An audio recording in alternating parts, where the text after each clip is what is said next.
আমরা আহলে সুন্নাত ওয়াল জামাত যারা মনে করি, এখন ওই ঘটনার পর অনেকে বলতে পারেন যে মনে হয় ফুলতুলি সাহেব কিবলা সন্তান দিয়েছেন, সন্তান দেওয়ার মালিক ফুলতুলি সাহেব কিবলা, এইরকম ওয়াজ হইছে। আমরা বলছি আল্লাহর ওলি উসিলা করেছেন, আল্লাহর ওলি উসিলা করে আল্লাহর কাছে চেয়েছেন। আল্লাহ পাক রব্বুল আলামিন আল্লাহর মাহবুব বান্দাদের কথা শুনেন, সেই জন্য আল্লাহ পাক রব্বুল আলামিন কি করেছেন, দোয়া কবুল করেছেন, তারপরে সন্তান হয়েছে।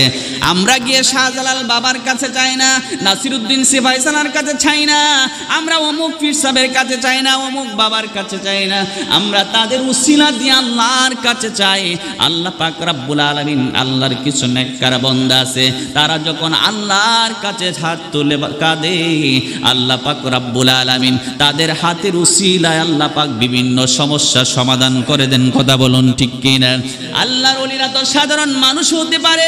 সাধারণ মানুষ যদি রাত্রির শেষ বেলায় যদি তাহাজ্জুদের নামাজ পড়ে যদি আল্লাহর দরবারে হাত তুলে যদি ডাক দিয়ে কান্দে, একদিন যদি কবুল না হয়, এভাবে যদি দোয়া করতে থাকে, আল্লাহ বলেন বান্দা যখন চোখের পানিগুলা ছেড়ে দিয়ে আমি আল্লাহর দরবারে হাত তুলে ডাক দিয়ে কাঁদবে, আমি আল্লাহ পাক রব্বুল আলামিন ওই বান্দার মনের নেক বাসনা পূর্ণ করে দিব।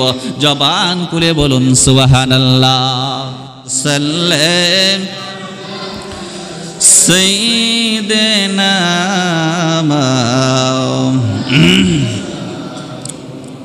মুহাম্মদ ওয়া আলা আলি সাইয়্যিদিনা মুহাম্মদ। সেই জন্য আমার বাবার, আমার ভাইরা, আল্লাহর ওলি যারা হয়ে গেছেন তারা সর্বদা আল্লাহর গোলামি করেছেন, আল্লাহর দাসত্ব করেছেন। ছোট থেকেই যারা আল্লাহর ওলি হবে, ছোটবেলা থেকেই তারা নামাজি হবে, ছোটবেলা থেকেই তারা হকের পক্ষে থাকবে, ছোট থেকেই তারা নামাজ কিভাবে পড়তে হবে, মানুষের সাথে কেমন আচরণ করতে হবে, ওইগুলা যখন একটা মানুষের মধ্যে থাকবে, সে আল্লাহর ওলি হয়ে যাবে। আল্লামা ফুলতুলি সাহেব কিবলা রহমতুল্লাহি আলাইহি শুধু কামিল মুহাদ্দিস মুফাসসির হওয়ার পর তিনি আল্লাহর ওলি হিসাবে স্বীকৃতি দান করেন নাই। আল্লামা ফুলতুলি সাহেব কিবলা রহমতুল্লাহি আলাইহি যখন ছাত্র জীবনের মধ্যে তিনি আল্লাহর ওলি ছিলেন, তার একটা জ্বলন্ত প্রমাণ দেখুন।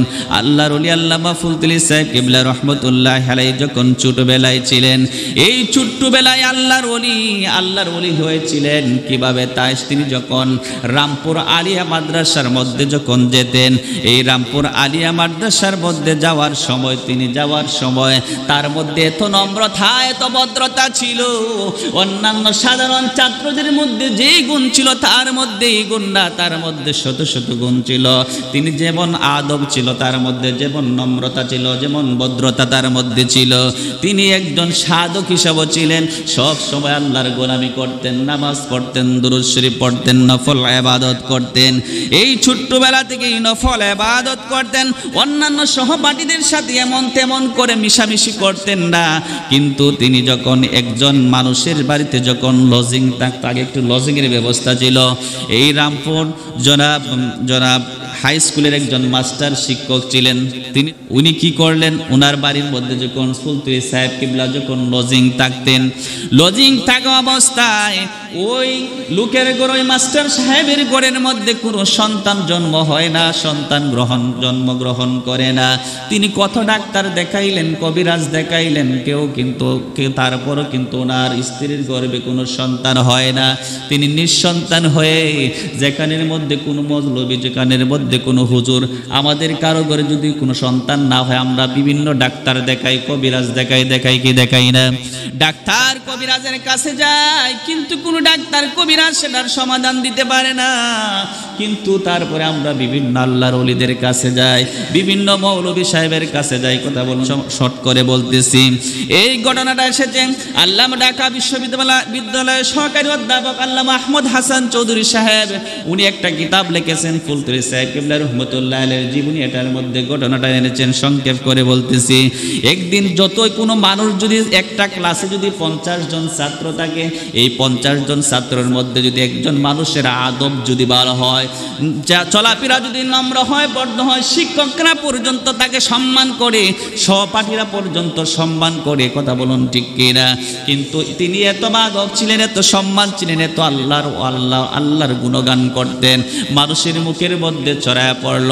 একদিন ওই লজিং মাস্টার সাহেবের কানের মধ্যে গেল, আপনি যে আপনার ঘরে যিনি লজিং থাকেন তিনি তো সাধারণ কোনো মানুষ না, তিনি সাধারণ কোনো মানুষ না, তিনি আল্লামা হাফিজ আহমদ জনপুরি রহমতুল্লাহি আলাইহির খলিফা কুতুবুল ইরশাদ হযরত মাওলানা আবু ইউসুফ মুহাম্মদ ইয়াকুব বদরপুরি রহমতুল্লাহি আলাইহির খলিফা থেকে খলিফা লাভ করেছেন, খলিফাত্ব অর্জন করেছেন, তিনি সাধারণ কোনো মানুষ না। আপনি যদি উনার কাছে যান, গিয়ে যদি চান, মনে হয় উনি যদি আল্লাহর কাছে দোয়া করে, আল্লাহ পাক রব্বুল আলামিন আপনার মনের আশা পূরণ করবে। জুড়ে বলুন সুবহানাল্লাহ। এইভাবে ওই কথা শোনার পর ওই মাস্টার সাহেব গেলেন, গিয়ে বলতেছেন, ও বাবা, তুমি নাকি, তোমার কাছে আমার একটা আবদার। বলে কি আবদার? বলে আজকে তো দিন হলো, তুমি তো দেখেছো আমার গর্বে, আমার স্ত্রীর গর্বে কোনো সন্তান হয় না, তুমি যদি একটা ব্যবস্থা করতে, তাহলে মনে হয় আল্লাহ পাক রব্বুল আলামিন আমাকে সন্তান দান করতেন। তখন তিনি বললেন, তাহলে কি করব? বললেন তো তিনি আমাকে একটা তাবিজ দেন। তিনি একটা তাবিজ দিলেন। তাবিজ দেওয়ার পর তিনি আল্লাহ পাক রব্বুল আলামিনের কাছে হাত তুলে ডাক দিলেন, এবং আল্লাহর কাছে হাত তুলে সাহেব কিবলা যখন দোয়া করলেন, দোয়া করার পর কিছুদিন পর দেখা যায় সত্যি আল্লাহ পাক রব্বুল আলামিন আল্লাহর ওলির দোয়া কবুল করেছেন। ওই লোকটার ঘরের মধ্যে একটা ছেলে সন্তান জন্মগ্রহণ করেছে।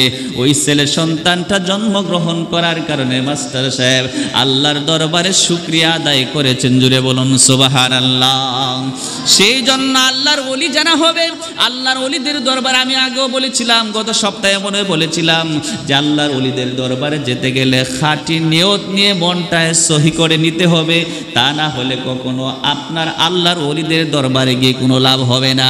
আমরা আহলে সুন্নাত ওয়াল জামাত যারা মনে করি, এখন ওই ঘটনার পর অনেকে বলতে পারেন যে মনে হয় ফুলতুলি সাহেব কিবলা সন্তান দিয়েছেন, সন্তান দেওয়ার মালিক ফুলতুলি সাহেব কিবলা, এইরকম ওয়াজ হইছে। আমরা বলছি আল্লাহর ওলি উসিলা করেছেন, আল্লাহর ওলি উসিলা করে আল্লাহর কাছে চেয়েছেন। আল্লাহ পাক রব্বুল আলামিন আল্লাহর মাহবুব বান্দাদের কথা শুনেন, সেই জন্য আল্লাহ পাক রব্বুল আলামিন কি করেছেন? দোয়া কবুল করেছেন, তারপরে সন্তান হয়েছে।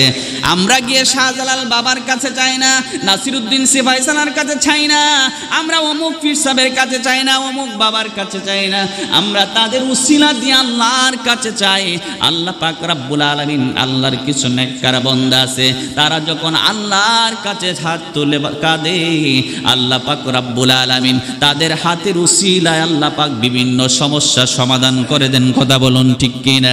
আল্লাহর ওলিরা তো সাধারণ মানুষ হতে পারে। সাধারণ মানুষ যদি রাত্রির শেষ বেলায় যদি তাহাজ্জুদের নামাজ পড়ে যদি আল্লাহর দরবারে হাত তুলে যদি ডাক দিয়ে কান্দে, একদিন যদি কবুল না হয়, এভাবে যদি দোয়া করতে থাকে, আল্লাহ বলেন বান্দা যখন চোখের পানিগুলা ছেড়ে দিয়ে আমি আল্লাহর দরবারে হাত তুলে ডাক দিয়ে কাঁদবে, আমি আল্লাহ পাক রব্বুল আলামিন ওই বান্দার মনের নেক বাসনা পূর্ণ করে দিব। জবান খুলে বলুন সুবহানাল্লাহ। সেই জন্য আমাদেরকে ডাকার মতন ডাকতে হবে, নামাজ পড়তে হবে। কথা বলুন ঠিক কিনা? সেই জন্য আমাদেরকে যতক্ষণ পর্যন্ত আমরা নামাজের প্রতি যতক্ষণ পর্যন্ত আমরা যত্নশীল না হব, ততক্ষণ পর্যন্ত আমাদের অভাব অনটন যা কিছু আছে কোনো কিছুই যাবে না, সবগুলা শেষ হয়ে যাবে। যদি আপনার অভাব অনটন যা আছে সবগুলো আপনার শেষ হয়ে যাবে, দূর হয়ে যাবে। আপনি দৈনিক 5 ওয়াক্ত নামাজ পড়ে আল্লাহর কাছে চান, এটাই আপনার জন্য যথেষ্ট। কথা বলুন ঠিক কিনা? সেই জন্য আল্লাহ পাক রব্বুল আলামিন যেন আমাদেরকে কবুল করে, সকলে বলে আমিন। আসসালামু আলাইকুম ওয়া রাহমাতুল্লাহি ওয়া বারাকাতুহু।